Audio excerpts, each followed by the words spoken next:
welcome to the TV1 News Update. I'm Jasmine Irujak. Following the suspension of the commissioners of the Independent Commission Against Corruption, new members were sworn in yesterday. They include the ICAC Board Chairman Thomas Elu as the acting commissioner and Justice Elenas Batari and retired Judge Don Sawong as acting deputy commissioners. They step into these roles during a time of considerable public scrutiny and operational sensitivity. 8 July, Governor General Sir Bob Dadai swore in Thomas Elu, Judge Elenas Batari, and retired Judge Don Sawong as acting members of the Commission for the Independent Commission Against Corruption. Elu was sworn in as acting ICAC Commissioner, while Justice Batari and retired Judge Sawong are acting deputy commissioners. Members of ICAC, family and friends witnessed the occasion. Elu acknowledged the Appointments Committee for having confidence in the appointees. He said they step into these roles during a time of considerable public scrutiny and operational sensitivity. As is publicly known, the substantive commissioner and deputy commissioners have been suspended from office pending formal investigations. These matters are being handled according to the rule of law and to ensure the integrity of due processes. Elu said Justice Batari and retired Judge Sawong bring exceptional legal experience and judicial integrity to their roles as acting deputy commissioners. Their contribution will be essential as they work together to maintain institutional stability and continuity across all operational areas. The acting ICAC Commissioner reaffirms that ICAC will continue to function independently and without fear or favor.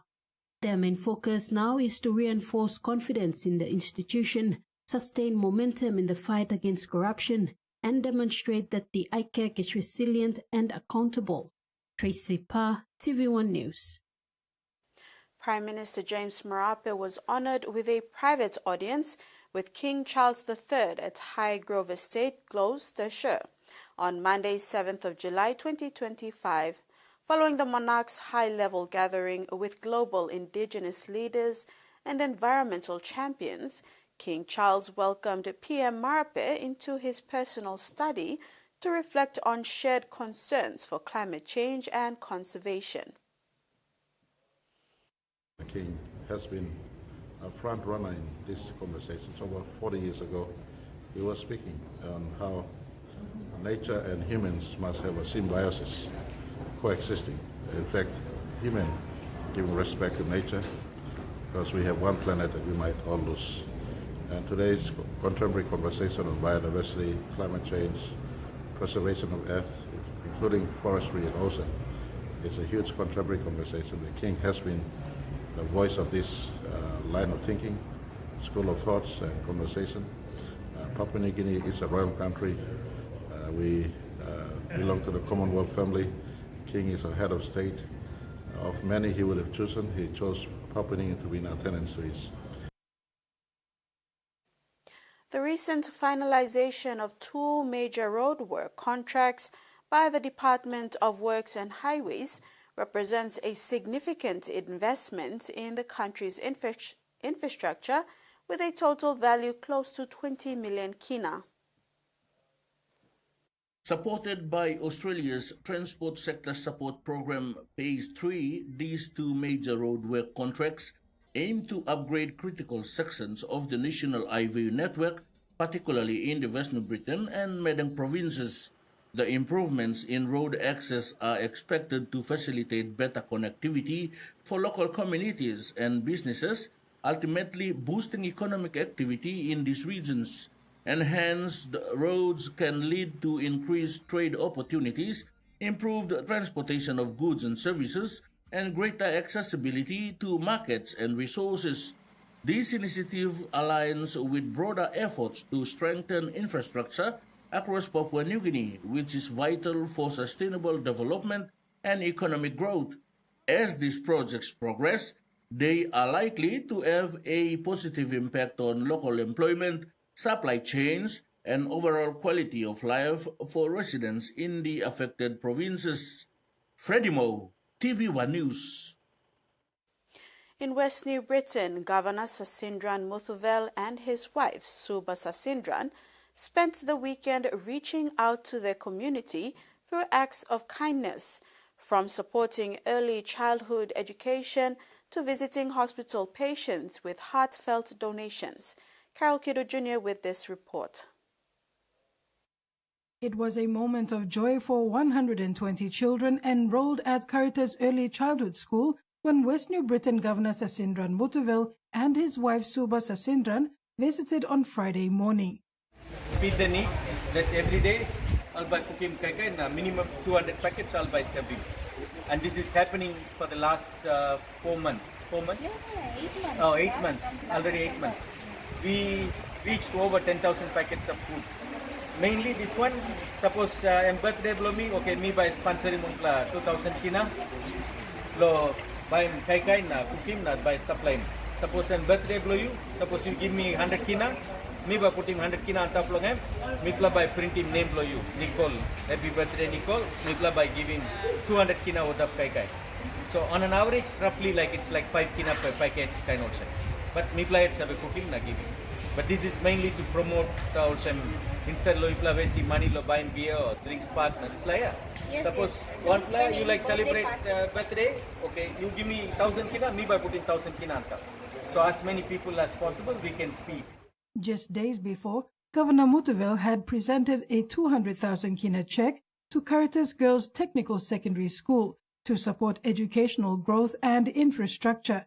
Impressed by the early childhood program, Governor Muthuvel urged Caritas management to collaborate with the Provincial Education Division to roll out similar early learning programs in other schools across the province. On Saturday, the governor and his wife continued their goodwill, this time visiting the Kimbe Provincial Hospital. Our anniversary, please, if you want to throw a party or you want to buy a beer for alcohol or something else, it will bugger up the friend and yours also. So please buy some food and you have to feed exactly who needs that one. So feed the need, the foundation. So when you have a birthday parties or anniversary, please support us, the feed the need. Gift bags containing biscuits, drinks, toiletries and lunch packs were distributed to patients in every ward, part of the ongoing Feed the Needy program, launched 8 months ago by the Muthuvel family. Earlier in the week, the program also reached the Section 27 community, delivering food supplies to families in need. Whether it's in the classroom or hospital ward, Governor Muthuvel and his family continue to use their platform to bring comfort and support to the people of West New Britain. Carol Kido Jr., TV1 News.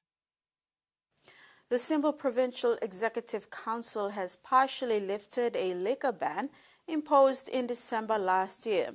This became effective as of June 3, 2024. The original ban was enforced on December 30, 2023, due to widespread law and order concerns related to the abuse of cheap, high alcohol content spirits. The provincial government announced that while the ban on all liquor has ended, cheap spirits containing 5% alcohol and above, like Mr. Ethan, One Bell, Dark Rum, and Coffee Punch, remain strictly prohibited. Acting Principal Advisor for the Division of Revenue, Wagi Kon, said liquor inspectors are actively monitoring shops and conducting inspections across urban centers. The operation began last Friday and will continue through all 6 districts with police support. Only legally authorized alcohol brands, including SP Brewery and imported drinks from Australia, New Zealand, and Europe, are permitted for sale. Turning overseas, an entire unit of doctors at Sydney's largest hospital have withdrawn their resignations a day before they were due to leave. The interventional radiologists at Westmead Hospital were persuaded to stay after an 11th-hour meeting. The health minister has admitted the troubled hospital needs a cultural reset. At Westmead Hospital, patients weren't aware of the chaos unfolding inside. An entire unit of interventional radiologists were due to quit today, but management were able to change their minds. It's not the way it should have been, and I'm very clear about that. The specialists are crucial in major and trauma surgeries, but they said ageing equipment and lack of staff were endangering lives. We've got to a position where we are looking at providing additional equipment and capital, and we've got to a position where we think we can have ongoing discussions. It's not the only issue plaguing Westmead. The hospital is under review after staff claimed concerns around lengthy wait times for cancer screening had gone ignored. Senior clinicians are tired, they were demoralised, they felt they weren't respected. I don't believe it's in crisis. I believe there's been a breakdown in communication, and I believe there needs to be a reset in culture. In a statement, a spokesperson for the Western Sydney Local Health District said it held positive discussions with the doctors and will continue to develop and plan services to help care for patients. The spokesperson said interventional radiology services remain fully staffed and operational. Westmead doctors say they're pleased with this result, but they're frustrated it took years of advocacy and speaking to the media to reach this point. They're still considering resigning in 1 month's time if there hasn't been any progress. We know there are not endless resources, and we're not going to jump up and down and demand it, but we want to see some effort and some belief in the things that we tell people. We don't want to be ignored. An issue doctors insist can't be ignored for much longer. A stretch of the Swan River in Perth's northeast remains closed after a sewage spill left a foul odour and contaminated water.